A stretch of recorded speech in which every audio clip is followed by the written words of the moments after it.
네, 반갑습니다. 2월 19일 토요일입니다. 오늘이 우수입니다. 진짜로 봄이 오는 그런 길목인 것 같습니다. 날씨도 많이 풀린 것 같아요.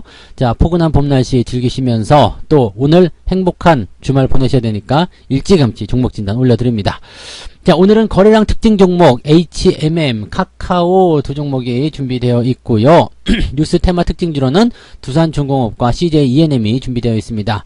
자, 인기 검색 종목은 신라젠, SK하이닉스 두 종목 말씀드리도록 하겠습니다. 신라젠 아주 어제 뜨거운 그런 감자였던 종목인데 일단 결과가 그래도 그나마 잘 나와서 다행인 것 같습니다. 그래서 여기에 대한 이야기들 같이 풀어드리도록 하겠습니다. 자, 일단은 HMM부터 보도록 하죠. 자, 최근에 이제 물류 쪽 관련한 부분들이 많이 있어요. 그래서 물류 대란 이런 소식 전해지면서 거기에 대한 그 관심도가 많이 높아지고 있죠. HMM이 일단 해운주 대표격이라고 볼 수 있는 부분이기 때문에 여기 이 물류 대란에 대한 어떤 수혜 당연히 입을 것이다 라고 볼 수 있겠죠. 왜냐면 이제 물류가 대란이 일어나게 되면 이 운임이 올라갈 수밖에 없는 상태가 되겠죠. 그렇게 된다면 운임이 상승하는 것은 곧바로 해운주들의 실적과 연결되기 때문입니다. 그래서 기대감이 좀 커져 있다고 보시면 되겠는데, 자, 문제는 이제 그동안 이 HMM이라는 주식이 너무 많이 올라온 부분이 좀 있죠. 이게 불과 1,000원대 단위에서 5만원이 넘는 그런 가격대까지 올라왔기 때문에 작게 보면 10배 저점 대비하면은 거의 20배 이상 상승하는 모습이 좀 나타났잖아요. 그러니까 이런 모습들을 보게 되면 일단은 부담감을 안고서 진행 중에 있다라는 얘기를 좀 할 수가 있습니다. 물론 경기가 계속해서 좋아지고 있는 부분들이 운임 비용의 어떤 증가로 인해서 실적을 증가시킬 수 있는 그런 기대감을 가져갈 수는 있겠습니다만, 자, 그런 부분들을 이미 주가에 반영을 시켰다라면 이라는 그런 의문점을 가질 수가 있는 거죠. 물론 지금 현재 퍼라든지 PBR 이런 것들 대비를 해본다라면 주가가 그렇게 고평가 아니다 라는 얘기가 나올 수는 있습니다. 그리고 최근에 수급도 계속적으로 증가하는 모습이기 때문에 꾸준하게 흐름들을 가져갈 수 있겠다 판단할 수 있겠죠. 또 고점 대비 절반 정도 이상 내려온 시점이기 때문에 어느 정도의 단기적 기술적 반등 정도는 기대해 볼 수 있는 구간이다 생각해 볼 수 있는 내용이겠습니다. 다만 이제 이런 사업 구간에 대한 부분들이 이제는 이미 많이 반영된 부분들이 있기 때문에 어느 정도까지는 이제 이 물류 대란 등을 통해서 이제 실적이 계속 증가를 한다고 하더라도 이 전 고점을 넘어갈 수 있겠는가라는 부분, 또 그 다음에 상승이 진행되더라도 여기 지금 35,000원대 6,000원대 나와 있는 이 매물대를 과연 스무스하게 넘어갈 수 있겠는가, 이런 것들은 아직까지는 쉽지 않은 결정이지 않겠나 생각이 듭니다. 자, 저점권에서 계속 더 많이 사들이면서 일단 약간은 물타기성 그런 포지션들을 좀 구축한 외국인들 투자자 입장에 본다면 37,000원에서 4만원대만 되더라도 일단은 수익권 들어갈 수 있는 상황이기 때문에 물량이 또 나올 수도 있거든요. 그러면 지금 현재 시점에서의 반등은 기술적 단기적 반등으로 봐야지 추세의 전환이라고 보긴 좀 어렵지 않겠느냐라고 볼 수는 있겠습니다. 어쨌든 업황이라든지 전체적인 전망이 좋기 때문에 긍정적인 이슈는 계속적으로 이제 안고 갈 수 있겠습니다만, 아무래도 발목을 잡는 것은 지난번에 많이 오른 부분, 그래서 여기에서는 이제 상승에 대한 포인트들이 약간은 제한적일 수밖에 없을 것이다 라고 판단을 해봐야 될 것 같은 느낌입니다. 일단은 상승 흐름이 나타나게 된다면 35,000원대 넘어서 4만원 수준까지도 가능해 보인다, 이런 생각은 해볼 수가 있겠습니다. 다만 그 구간이 이제 매물이 또 많이 나올 수 있는 그런 구간이 될 수 있기 때문에 거기에 대한 주의는 필요하겠다 보시면 되겠죠. 주가적인 어떤 주가 상승이 일어나게 된다면 그 상승 패턴의 어떤 그 기대를 좀 할 수 있는 상황이기 때문에 계속적으로 홀딩 하시는 것은 별 문제는 없을 것 같습니다. 근데 추세적인 부분을 봤을 때는요, 추세 하단을 그냥 그대로 가지고 있고 추세 상단에 대한 포인트가 저항대로 진입하는 모습이잖아요. 그렇기 때문에 지금 현재 가격도 사실은 3만원대에서 저항을 받을 수 있는 가능성이 있다라고 보셔야 되겠죠. 아래쪽 지지라인이 26,000원대 나와 있기 때문에 요 구간대 지지가 된다면 당장은 큰 문제 없습니다. 그래서 가지고 계신 분들은 오르든 내리든 그냥 일단 홀딩 하시는 게 맞는 전략일 것 같고요. 신규 접근 같은 경우는 일단 고민을 좀 하셔야 될 것 같습니다. 많은 비용 들어가 있는 부담될 것 같고요. 제가 보기에는 그냥 지금은 매수보다는 그냥 관망하시는 게 유리하지 않을까 생각되는데, 그래도 꼭 나는 매수 한번 해보고 싶다 이런 분들은요 26,000원대까지 내려오는 구간을 노리시거나 아니면 아예 올라섰을 때 여유가 좀 되는 구간이 좀 있을 거예요. 지금 이게 만약에 4만원까지 간다고 생각했을 때 가격대로 친다라면 지금 3만원대 넘어가서 가면서부터는 조금 여유가 생길 수 있거든요. 근데 한 가지 생각해야 되는 것은 3만원 넘어서 가격이 형성되게 되면 아래쪽과 이격도 같이 벌어지게 됩니다. 그러니까 리스크도 그만큼 커진다는 이야기죠. 그러니까 쉽게 얘기하면은 네, 올라갈 때는 리스크를 안고 매수를 하셔야 되는 부분이고 또 거기에 비해서 먹을 만한 것도 그다지 많지는 않을 수도 있다. 이 부분 참고하셔야 될 것 같고 내려가면서 진행하는 것은 매수하기는 좋은 포지션이 나올 수 있겠습니다만 이 추세 하단에 대한 이 하락 추세에 대한 그런 부분에 갇혀버릴 수가 있기 때문에 주가 상승률이 굉장히 더딜 수 있다라는 걸 참고하셔야 되겠죠. 그래서 신규 매수에 대한 부분들을 뭐 권장해 드리진 않는 부분인데 그래도 매수하고 싶다라면 이런 부분들 참고해서 대응하시면 되겠습니다. 가지고 계신 분들은 홀딩만 일단 유지하시면 되지 않을까 생각이 드네요. 네. 자, 그 다음에 카카오 보도록 하죠. 카카오가 그동안 계속적으로 하락세를 지속하고 있었기 때문에 걱정들이 굉장히 많으셨을 거라 생각합니다. 저점 대비해서도 하락 추세가 그냥 그대로 진행되는 모습이죠. 그러니까 이 하락에 대한 어떤 그 진행 속도가 너무 정석적으로 진행되고 있기 때문에 부담감은 좀 있습니다. 그동안 많이 올라온 것에 대한 그런 부담이 계속 커져 있기 때문에 여기에 대한 내용들을 생각하시긴 하셔야 될 것 같습니다. 현재 시점에서 본다라면 추세 하단에서 상단으로 넘어가는 그런 과정에 있는 거고요. 단기적 포지션에서 본다라면 지금 골든크로스를 통해서 단기 반등을 기대해 볼 수 있는 구간에 온 것 같습니다. 자, 일단 이렇게 된다면 기본적으로 기술적 반등이 나타났을 때 10만원을 근접하는 또는 10만원을 돌파를 살짝 해주는 그런 형태의 모습까지도 갈 수가 있습니다. 다만 거기까지가 한계점일 수 있다는 얘기죠. 왜냐면 10만원 넘어가면서부터는 매물대가 상당히 많이 존재하기도 하고요. 추세 상단에 저 내려오는 압박감도 피하기가 좀 쉽지 않기 때문입니다. 그래서 현재 시점에서는 약간 많이 올라왔다는 부분들 또 이 자회사들 상장한 이후에 여러가지 논란에 휩싸이면서 부담감을 계속 키우고 있는 상태거든요. 그러니까 이런 상태에서는 카카오가 다시 대장주로 올라서기는 조금 어렵지 않겠는가 생각되는 부분입니다. 다만 단기 반등에 대한 가능성이 열려있기 때문에 단기적 접근에 대한 부분들은 가능하다. 이런 생각을 하시면 될 것 같고요. 가지고 계신 분들도 단기 반등을 노리고 그냥 홀딩 하시는 건 괜찮은 전략인 것 같습니다. 하지만 이런 부분들을 일단 장기적으로 전환을 시켜서 끌고 가려면 적어도 12만원대 이상까지는 주가가 올라가 줘야지 그 흐름들을 기대를 해볼 수가 있다. 이렇게 생각하실 수가 있겠습니다. 그래서 가지고 계신 분들은 일단 홀딩 하시는 건 별 문제 없어 보입니다만은 신규 접근하시기에는 조금 까다롭지 않겠는가 라고 판단됩니다. 신규 접근은 단기 접근을 제외하고는 권장하고 싶지 않은 패턴이다 라고 보시면 되겠네요. 네. 자, 그 다음에 두산중공업 보죠. 두산중공업이 최근에 상승률이 어마어마합니다. 최근 3일 동안 거의 한 20% 가까이 오른 것 같아요. 지금 15,200원대부터 시작해서 18,500원까지 올랐기 때문에 상당히 많은 그런 상승을 좀 했습니다. 거의 20%죠. 거의 20%. 20% 좀 넘나요? 20% 정도 오른 것 같습니다. 그래서 그 정도 상승을 좀 해줬는데 이게 왜 그러냐면 이제 유상증자 때문에 이제 굉장히 좀 부담스러운 흐름들을 보였었잖아요. 근데 이 유상증자라는 게 그렇습니다. 유상증자는 뭔가 돈을 뭐 외부로부터 이제 그 채권을 팔아가지고 돈을 가져오는 행위잖아요.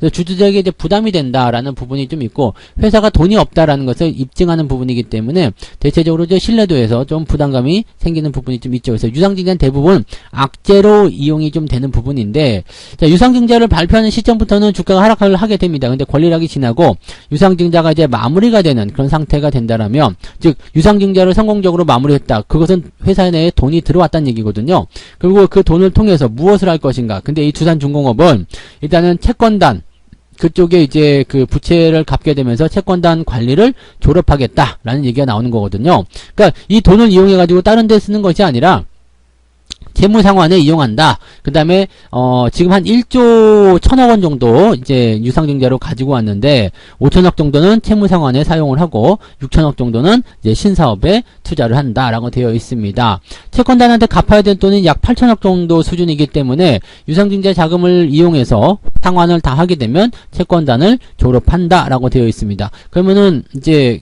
기업의 어떤 건전성이나 이런 것들이 상당히 좋아질 수가 있겠죠.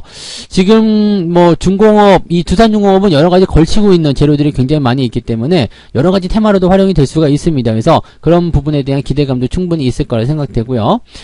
유상증자가 마무리된 시점이기 때문에 어느 정도 상승에 대한 기대치는 좀 가져갈 수가 있겠습니다. 다만 여기 위쪽에 나와 있는 매물대 이것이 이제 쉽지 않은 구간이 되겠죠. 그래서 2만원대 넘어가는 부분들은 일단은 만들어져 봐야지 알 수 있다라고 판단할 수 있겠습니다. 그러면 지금 현재 시점에서는 18,500원에 있는데 단기적 상승이 나타났을 때 2만원까지 올라간다라면 여기서 부담감을 안고 들어갈 수가 있겠죠. 그러니까 지금은 신규 조건 들어가시면 좋지 않아요.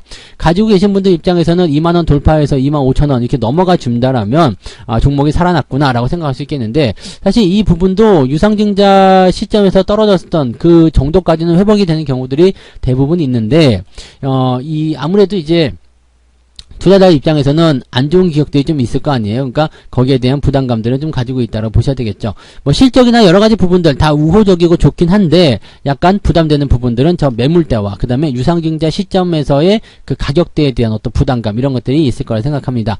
가지고 계신 분들에게는 일단은 홀딩 전략 권장을 좀 해드리고요. 신규 접근은 어떤 식으로 봐도 별로 좋아 보이진 않습니다. 그래서 25,000원을 넘어가는 시점에서 아예 추세가 바뀌는 거 확인하고 나서 대응하시거나 그런 거 아니라면 그냥 관망하시는 것이 유리할 것 같다 생각이 드네요. 이 부분 참고하시면 좋겠습니다. 자, 그 다음에 ENM 한번 보도록 하겠습니다. ENM, 뭐 좋은 소식이 또 계속 전해지고 있기도 합니다. 엔터주 쪽 움직임들도 상당히 좋은 편이기도 하고요.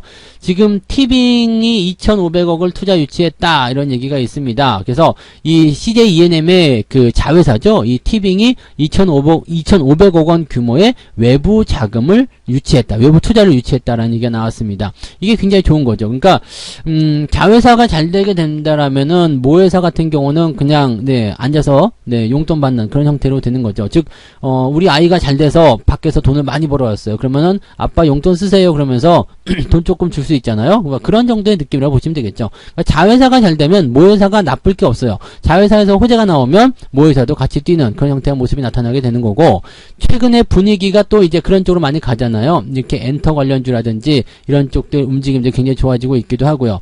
특히 이제 뭐 위드 코로나라든지 이런 쪽으로 가게 되는 그 흐름들이 긍정적으로 우리가 받아들일 수 있는 상황이지 않겠는가 판단이 되는 부분입니다. 지금 티빙의 기업 가치가 약 2조 원대로 올라갔어요. 2조 원대. 어마어마하지 않습니까? 그래서 이런 효과들을 그대로 CJ ENM이 받아들여 준다라면 주가에 그런 것들을 이제 어느 정도 좀 반영을 시켜 준다라면 지금 CJ ENM 주가는 거의 뭐 저점대 그런 수준 유지하고 있기 때문에 이런 것들을 그냥 주가에 반영을 시켜 준다라면 주가가 더 많이 상승할 수 있는 포인트는 나타나게 되겠죠. 이게 2020년도부터 계속해서 우상향 하다가 이번에 11월달 들어서면서 주가가 뚝 떨어진 모습이었는데 이 부분은 회복이 가능할 거라고 생각이 됩니다. 다만 가지고 계신 분들은 그냥 홀딩 하시는 건 문제 없겠습니다만 역시 가운데 가까이에 있는 것이 이제 그 부담스러운 어떤 거래량, 매물대가 되겠죠. 그래서 이 종목은 135,000원, 14만원대 돌파하게 되면 매수 의견 나쁘지 않은데 그 전에는 그냥 관망하시는 게 맞습니다. 그래서 가지고 계신 분들만 홀딩 하시고요. 현재 시점에서는 저항대까지도 멀지 않기 때문에 상승률에 대한 어떤 상승폭이 그렇게 크지 않을 것이다라는 생각도 해볼 수 있겠습니다. 만약 여기서 그냥 갑자기 돌파해서 넘어간다 그렇게 된다면 어느 정도 시점을 보고 따라갈 필요성도 있겠습니다만 그럴 거라고 생각되지는 않네요. 그러니까 천천히 상황을 보시면서 대응하시면 좋겠고요. 어쨌든 엔터 관련한 종목군들은 서서히 개선이 되어가는 그런 업종이라고 판단될 수 있기 때문에 긍정적으로 이어가시는 것은 괜찮을 것 같습니다. 홀딩 전략만 말씀을 드립니다. 자, 그 다음에 신라젠 보도록 합니다. 신라젠은 거래 정지 상황이죠. 이게 금요일날 이 심사를 최종적으로 받았습니다. 자, 그래서 어떻게 되었냐인데 결과적으로 이제 그 상패는 면했고요. 일단은 뭐 상장 폐지가 나오기는 좀 어렵지 않겠나 생각됩니다. 그렇다고 해서 뭐 거래 재개가 떨어진 것도 아니고요. 개선 기간을 부여를 받았습니다. 6개월밖에 안 되지만 개선 기간 6개월을 부여받았고요. 6개월 동안 이제 개선을 시키는 것을 확인을 하고 6개월 후에 다시 재심사 들어가겠다 이런 얘기죠. 그러면은 지금 2월이니까 또 6개월 후 정도가 되면은 이제 7월 말이나 8월 초가 되면은 또 북적북적 신라젠에 대한 이야기를 통해서 또 상패냐 아니냐 그걸 가지고 나오겠죠. 근데 이번에는 지난번에 이미 개선 기간을 한번 부여받았었던 상태에서 한 번 더 부여받은 거라서 만약에 다음번에 진행이 될 때는 이 개선 기간을 부여받는 것에 대한 내용은 없을 거고요. 상장 폐지냐 거래 재개냐 이 두 가지만 가지고 이야기가 나올 겁니다. 뭐 어쩔 수가 없죠. 뭐 지금은 일단 또 6개월 정도 거래 정지가 되기 때문에 또 돈이 묶일 수밖에 없는 그런 상태가 좀 됐습니다. 근데 이 6개월 동안 일단은 개선에 대한 부분들을 좀 잘 해내서 거래가 재개가 된다면 그래도 또 살아나실 수 있는 그런 가능성은 좀 열어볼 수가 있을 것 같기는 합니다. 일단은 뭐 그런 쪽으로 긍정적으로 봐야 될 것 같은 느낌이에요. 그래서 요거는 이제 그 심사하는 쪽에서도 상당히 좀 고심을 많이 했을 거예요. 이것을 이제 그 상장 폐지를 시키냐 그렇게 되면 이제 정말로 많은 수의 그런 투자자들이 고통을 받게 될 테고, 그렇다고 그냥 놔두자니 이것도 약간 괘씸한 면이 있고 막 이랬을 거란 말이죠. 그러니까 요 부분들에서 고심을 좀 많이 했을 건데, 결국에는 이제 개선 기간을 주면서 니들이 어떻게 바뀌는지 한번 살펴보자 라고 되어 있는 부분이 된 것 같아요. 한숨 돌린 것 뿐이지 아직까지 위기감이 끝난 건 아닙니다. 그래서 뭐 지금 이 신라젠에 대한 또 이제 주주분들 많이 계실 것 같은데, 여기에 대한 이제 내용들은 약간은 한숨은 돌리는 상황이 되었고, 대신에 이런 부분들이 이제 결과적으로는 기업이 어떤 노력을 열심히 취해 주느냐에 따라서 지금 현재 상황들이 좋아질 수 있지 않겠는가 판단해 봅니다. 일단 6개월 후에 다시 상황들을 좀 봐야 되긴 할 것 같습니다. 그래도 상장 폐지 결정 안 돼서 정말 다행인 것 같고요. 거래 재개가 되지 않은 것은 조금 아쉬운 부분일 수 있겠습니다만, 그래도 6개월 동안 회사가 열심히 개선에 대한 어떤 의지를 밝힌다라면 충분히 좋아지지 않을까 생각됩니다. 그런 정도 기대를 좀 가져가시면 좋을 것 같고요. 조금 더 기다리셔야 될 것 같은 느낌이라고 보시면 되겠습니다. 그래서 신라젠 소식만 좀 전달해 드렸고요. 뭐 나중에 이제 그 거래 재개가 되고 나서도 사실은 문제점이 계속 있을 수 있어요. 지금 신라젠 같은 경우는 매출액 이라든지 이익률이라든지 이런 것들이 현저하게 낮은 수준이거든요. 그러니까 지금 현재 시점에서는 기업에 대한 어떤 내용들, 거래가 재개가 되고 난다 하더라도 기업에 대한 어떤 포지션들이 굉장히 나쁘게 나타날 수밖에 없기 때문에 주가 하락은 피하기가 좀 어렵지 않겠는가라고 보셔야 될 것 같습니다. 어쨌건 지금은 거래 정지가 계속 6개월간 더 유지된다라고 봐주시면 될 것 같네요. 네. 자, 그 다음에 하이닉스 보도록 할게요. 하이닉스가 요즘에 좋은 소식들이 계속 전해지고 있어요. 주가 상승도 계속 진행되고 있기도 하고요. 최근에 이제 디램 매출이 좀 하락하는 모습을 좀 보여줬죠. 전 세계의 디램 매출액이 6% 감소를 했는데 하이닉스만 유일하게 매출과 점유율이 증가했다 얘기가 나왔습니다. 그러니까 하이닉스가 요즘에 아주 잘하고 있는 거예요. 다른 기업들, 다른 지역에 있는 그런 국가의 기업들이 전부 다 이제 매출이 다 줄어들고 별로 안 좋은 상황이었는데 하이닉스 혼자서만 매출이 증가하고 점유율도 증가하고 이렇게 됐다는 얘기죠. 삼성전자가 여전히 1등 자리를 유지하고는 있습니다만 점유율이라든지 매출은 조금 더 줄어드는 그런 형태의 모습 보였기 때문에 이렇게 하이닉스처럼 실적도 좋아지고 점유율도 늘어나는 기업들은 주목을 받을 수밖에 없을 것 같다 생각이 좀 듭니다. 일단 외국인들이 최근에 가장 많이 매수를 한 종목 중에 하나가 또 하이닉스이기도 하고요. 그래서 하이닉스 추세 좋다 이렇게 말씀드릴 수 있을 것 같습니다. 가지고 계신 분들은 그냥 그대로 홀딩하시면서 가지고 가시면 되겠죠. 별 문제 없고요. 대신에 이제 매수 포인트 같은 경우는 이제 요 아래쪽 구간이 좋겠죠. 12만 5천원부터 한 12만 7천원 정도 그 사이 나오면 참 좋은데, 요즘에 하이닉스라든지 이런 하이닉스를 떠나서 이제 전기전자라든지 대형주 쪽에서 움직임들이 약간은 과도할 정도로 변동성 보이는 경우가 많이 있기 때문에 가격대는 기다렸다 대응하시면 충분히 가능하지 않을까라고 생각이 됩니다. 이런 종목들은 한꺼번에 왕창 실어놓고 수익을 낸다 이렇게 기대하실 것이 아니라 천천히 물량을 모아가는 쪽으로 접근하셔야 된다 이렇게 판단을 해드리면 좋을 것 같습니다. 그래서 SK 하이닉스 일단 가지고 계신 분들 홀딩이고요. 매수 같은 부분들은 충분히 가격이 내려왔다고 생각됐을 때, 그럴 때 접근하게 되시면 당연스럽게도 수익이 발생하게 될 겁니다. 자, 하이닉스에 대한 미래는 어느 정도 긍정적이고 밝다라고 볼 수 있기 때문에 차기 주도주로서도 손색이 없는 종목이지 않겠는가 생각됩니다. 이런 부분들 잘 체크해서 봐주시면 좋겠네요.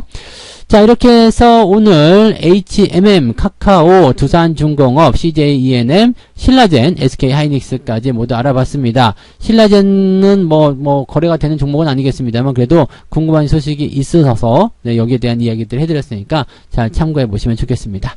저는 오늘 여기까지 하고요. 내일 또 다른 종목으로 돌아오도록 하겠습니다. 고맙습니다.